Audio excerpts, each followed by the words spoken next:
Welcome to Willa Cather's childhood home.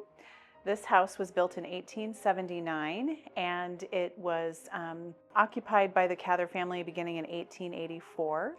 The Cathers moved from Virginia to Nebraska as part of the enormous migration of people coming west to homestead.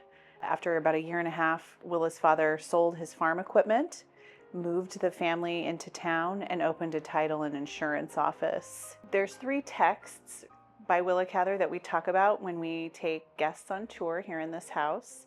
The first one is The Song of the Lark, and the opening scene of that novel takes place in a parlor modeled after this one, where the main character, Thea Kronborg, is looking at the red glow of the stove.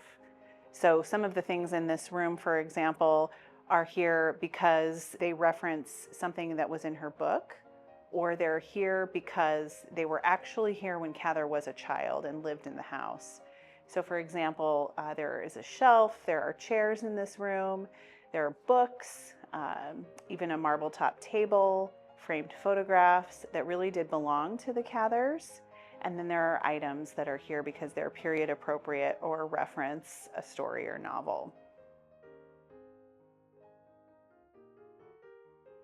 This table belonged to the Cathers. Also in front of me is Willa Cather's high chair that she would have used as a child, and presumably all of her siblings would have used it as well. Cather was the oldest of 7. This room was used as a bedroom for Willa's maternal grandmother, Rachel Boak, who was an important figure in Willa Cather's childhood. She was a widow that came with the family from Virginia. And we know that she was also really sort of important in Cather's life as far as somebody who nurtured her love of reading. So we know that Rachel would read with the children quite often. And Rachel and Willa liked to read the Bible, Pilgrim's Progress, and Howard Pyle's illustrated Robin Hood together. So those were 3 books that they sort of read as a ritual. The attic is where the oldest Cather children slept. I mentioned earlier that there were 7 Cather children, 4 that were born before they moved to Nebraska, and 3 that were born after moving to Nebraska. Willa was the only child in the Cather family who had her own room, and she decorated it herself. And when our founder Mildred Bennett came to start working on the house and start her restoration process in the 60s, she discovered that this room had been untouched and that Willa Cather's wallpaper was also still intact. But it was her pharmacy job that's important to the look of this bedroom.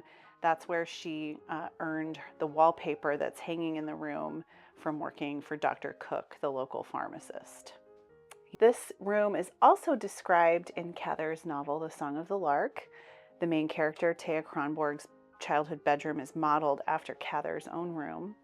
And this room is described as sort of a sanctuary where Thea can nurture her artistic mind. And I think that it's not inaccurate to say that this room functioned in a similar way for Cather herself. There is another short story that Cather wrote late in her career that mentions details of this attic as part of the setting for the story.